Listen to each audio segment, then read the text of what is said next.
Hey everyone, welcome back to Around the Emirates podcast with Sara Mousa, where I speak to guests from across UAE about topics you want to hear about. Today I'm joined by Ambreen Suhaib. Hi Ambreen. Hi, Sarah. How are you? Good morning. Hello, nice to have you on the show today. So I have Ambreen on the show today for a very important reason. Ambreen is a advocate for children with special needs, and I wanted to bring her on the show to talk about her experience and what important message she has for everyone today. Take it away, Ambreen. Hi, everyone. My name is Ambreen Suhaib. I apologize. I have a bad throat, but I'll try to be as clear as possible. Before being an advocate, I am a mother. The reason I started advocacy was my twin boys. I have twins with a neurological condition that's called autism, and they are my firstborn. They're 9.5, piece of my heart. Um, Before that, I was working with political think tanks because that was my area, and I wanted to continue my work with that. But when my twins were diagnosed, the whole dynamic it changed. After fighting with grief and depression, anger, denial, all those stages, finally I stood up and I looked around. And when I looked around, I found two things. One was I am not alone. There are a lot of parents like me. And the second was there was so much depression, sadness, and anxiety among the special parents. I'm specifically talking about the autistic families here, where I realized, whenever you YouTube autism or Google autism, mostly what you see is self-injurious behaviors, therapies, etc., etc. And one day I decided, okay, no, I want to show the other side of autism to the world as well. And the other side is life is still beautiful. They're still your kids and you got to live with it. It's not something you can fix. You can't undo your child's autism, but you can teach them to live better. And you need to enjoy life as well by looking at the positives, which we don't focus on as parents. Or, the moment the word special needs come, instantly you'll focus on the deficits and the problems. You start focusing on at the beautiful side. I mean, my children are moderate to severe, my twins, but I cannot move on without saying that they have learned a lot, they have come a long way, and I enjoy every bit of my life with them. It's not easy. I've never sugarcoated it. Being a special mother, and especially with multiples, it's very, very difficult. But if I cling, my point of coming to social media and advocacy was only this. If you cling to the sad part of being a special parent, you will never be able to move on. You need to get up, if not for yourself, then for that child in the house. Because right now, world is changing. We're talking about neurodiversity, we're talking about neurodivergent kids, and etc., etc. But I believe in the very basic. You need to accept that you're a special parent from the heart. You need to accept that you cannot change autism or you cannot fix it. And then there is where your journey starts. The struggle as a mother that I see outside is that parents are very much focused on fixing it, finding the solution. Okay, science is getting there, but it's still a very long way. So that's a really good point that that you just made about that. That's what it's all about. That is, the thing that I want to change, and I hope I will. I know it's not easy. There's a lot of stigma attached. There's it's difficult, but it's not impossible. I mean, if I can do it with multiples, they were my firstborn. I was so obsessed with having twins, and I was so excited. Then I'll make a team, and we'll be so talkative. They'll be like me, and it all just it all collapsed in front of me when I got the diagnosis. But if I had stayed in that depression, I wouldn't have been able to help them better and to come out of it. I mean, autism goes parallel with your life. You cannot say, I'll push it away or I'll fix it or I'll ignore it. It's literally in your face, the challenges every day. And each year, life changes. They're growing up. I tell parents, I'm growing older. They're getting stronger. And Let's but talk about some of those challenges. So you just said that there's some challenges that you face on a day-to-day basis. What are like one or two of those challenges, and what are ways that you have found useful in coping and managing those challenges? I think the biggest challenge is I have accepted it as a parent, Mm, but the biggest challenge is getting them accepted with their autism when you step out of the house, because it's a lot of stigma that's attached.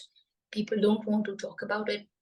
Things are changing. As I said, I am a person who focuses in my most difficult times. I try to focus on the positives.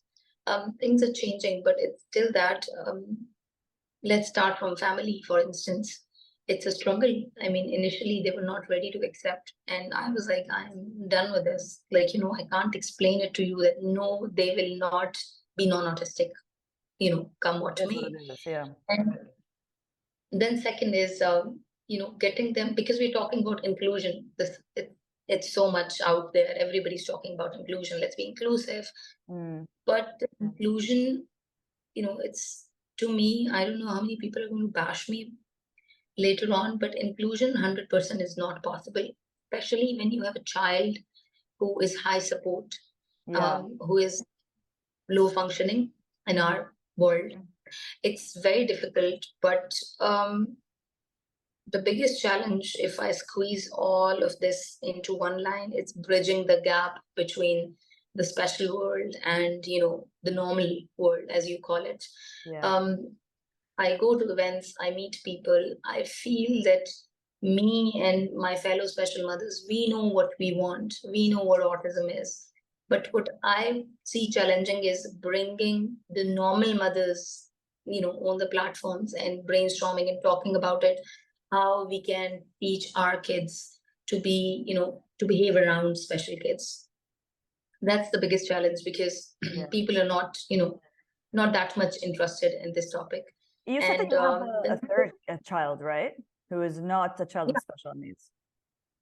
no, So how he's does a that? neurotypical. Oh, I see. That is Okay. another challenge. Just coming to that. Okay, That sorry, is go another, ahead. because on one side I have twins who have special needs, and within the twins, one is very hyper, one is very hypo, one is very lazy, and the other one is really like a tornado. He's everywhere. So it's like I'm struggling with two worlds within my autistic world. And then I have another child who's neurotypical. He's 4.5. Um, to make him understand why his brothers are different, or why do they prefer Yeah. hitting instead of kicking. I think it's still a little too much for his little brain to process. I gradually have been telling him, but it's a challenge, because he questions why he has siblings, why she has siblings who are not like this. Um, but again, the positive side, I was traveling last week with him. I was at an airport and I was sitting, and he said, "Look, Mama, there is a child who's different." And I was like, "What is he saying?" I looked at the child, and the child was stimming. He was like my twins, like his brothers. So he could, he recognized. Identify, And I yeah. am told by school, all the time that he is, he's very sensitive to the kids who are sitting alone, who are new, who don't gel in. He'll go to them and he'll try to help them. So we don't see this thing in kids these days. So being a brother to special brothers, it has, I'd say, made him mature before time, and that's really adorable. But deep down, the negative side, I'd say, is sometimes I focus so much on the twins that Yeah, I naturally. literally sort of ignore him. So So that is another challenge for me in the house as well.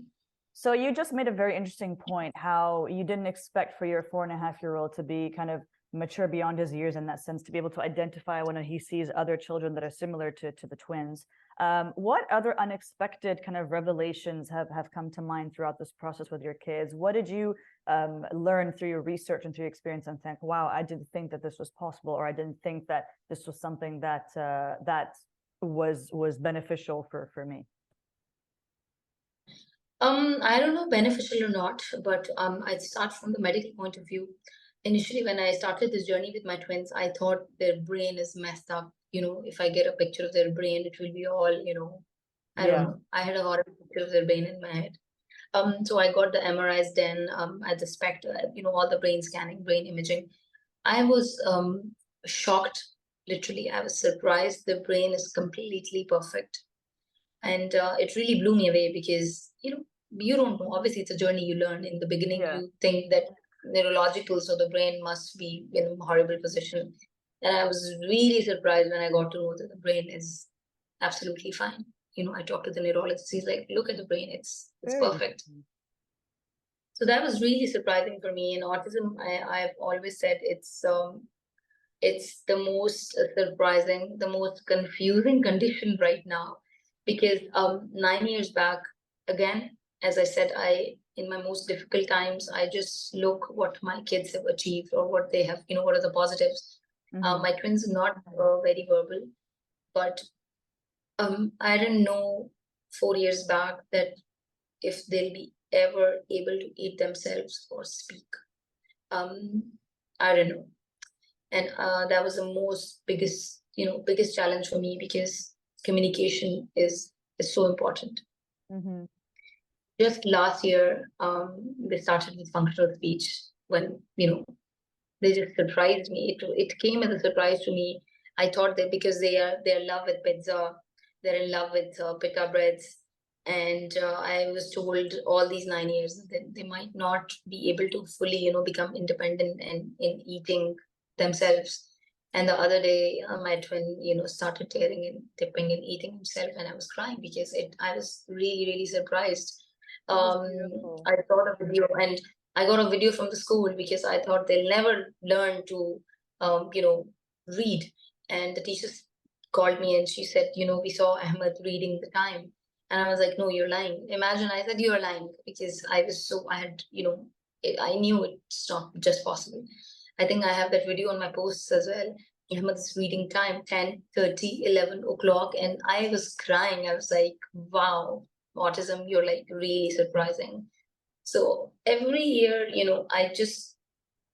get to see more challenges because they're growing up, and they're getting stronger. As I said, I'm getting older, so it's more physical trends, strength, and one of them is into self-fitting as well. But they surprise me as well. So autism has been, like, I'd not say only a very difficult journey. It has been a surprisingly beautiful journey for me as well, to see kids who are labeled as stupid, crazy, I don't know, they surprise you, they blow your mind away. And especially from this side of the community that has kids who are, high support and low functioning. You make a really, really strong point there. Like, I love how you're showing that there's so much more beyond what we know, that they can surprise you, and the learning process may be different than the kind of typical person, but everyone learns it a different way, and that there are really strong results at the end of it. And that brings me to my final question for you today, Ambreen. You've talked a lot about the challenges, but also the positives of raising kids with special needs, and how strong at such a young age, how strong they have been, and how they've continued to grow and continue to make an effort to learn more. What would you say is your final word of advice for the audiences and people that may not be very familiar with children of special needs? I was asked this question somewhere else, that what do you want from the normal world? I said, looking at my twins, I don't want their kids to be my twins' best friends. No, I just want the world out there to be kind and to be accommodating. You need to be kind around these kids and the families as well.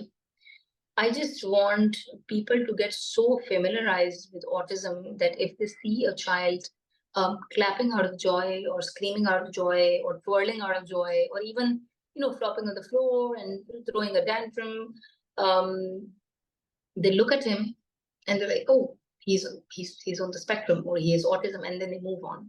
Yeah. Instead of just standing and making the whole situation so uncomfortable for the parent who's struggling with the child already. And to the schools and to the hospitals, my kids do not go to mainstream school because I'm not in that league anymore. I am very happy with where I'm going. They're going to a special needs school. I just want that schools should focus on all over schools, all the teachers, instead of only focusing on the special departments, training the special teachers. because to me, inclusion is a fail when two children in the class of special needs and the rest of the class, they don't even know why is the child special, or why he needs a sensory break every now and then. And I wish that, the teachers will get more training. And as I said, they learn differently. So I just wish and I hope that the, educational side of the society, they become creative when it comes to teaching our kids, because they learn differently. That is why they are different. So I just, hope in the future things will get better. And with the hospitals, whenever I go to the hospital, the nurses and the staff, they'll be like, we need to sedate them because, they're high behavior. And I just tell them, why don't you get trained? It's all about, prioritizing special needs. That is all I want. You prioritize and you consider that we are a minority as a community, but we are also important. And to the community, because it goes hand in hand. All the parents out there, will listen to this, who have a special kid or a special sibling or a special partner. If there are events happening for you, please go out. Please come out of your houses, because, as they say, you need to be the change you want to see outside. So you need to come out. The minorities, they have to raise their voice collectively, to be heard and to be seen. So, I know that it's depressing, and some of the parents, they have this shame that, oh my God, my child has special needs. You can't undo their condition. So please, it's for a bigger cause. Come out, talk about it. If you want the people to be aware, I see WhatsApp groups, they're bombarded with messages. We want the world to be inclusive. We want people to know, blah, blah. But when there's a chance to speak about it, they're very reluctant. They'll step back because, oh, we don't want people to know. That is what needs to change within the special needs community. And Sara, it's only two things. Kindness, please be kind to special people around you, especially kids. I've seen so much bullying, and I understand kids, some kids do not understand, they need to be taught, but kids are kids. They're very flexible and they're very smart. What hurts me the most is when a child is bullying one of my twins and the mother is just sipping coffee and sitting, and, she wouldn't stop the child. So that is what really breaks my heart. And, to all the people listening, it takes a lot of courage for families like me to go out in a restaurant with, a child who's non-stop singing or tapping his chest, because it's not easy. In this journey, I have become very stubborn, because now I don't care if my child is, clapping or is happy, he's not hurting anybody. I will not leave that place. But I have been told so many times, we didn't pay this much amount to listen to this or to see this. And I just look at them that they have, how come they have this audacity to come out and say this? So I wish that people were kind and generous enough to understand that special families are struggling so much, on every end, the child's end, financial end, struggling with their marriages as well, because it takes a toll on everything. So please just be kind and be accommodating when you see a family outside. I mean, it doesn't cost you anything. This is what I've said everywhere: being kind, being accommodating, it's free of cost. So my message is kindness. Please be kind. Thank you so much for sharing that story. And I'm sure that everyone here who's listening has learned a lot more about special needs than they did before hearing this. And thank you so much for sharing and just being so raw and so personal and so candid. I really appreciate it. Thank you so much, Sara. I hope, it was very sweet of you to, have this, because as I said, special needs also has to be a priority when it comes to influencers as well, and, podcasters, YouTubers, because this is where the inclusion really will come out, and acceptance. Because as I said, I know, my fellow mothers know, I want you to know, Sara, this is autism. And if you see tomorrow my child with me, I'm holding them like this when I'm walking them all, and they're, clapping, or even if they're crying, I just want, if you meet me, you'll be like, you're doing a great job, Ambreen. That's it. Instead of, just, oh my goodness, these are the popular twins she was mentioning. That is the only thing I want from, everyone.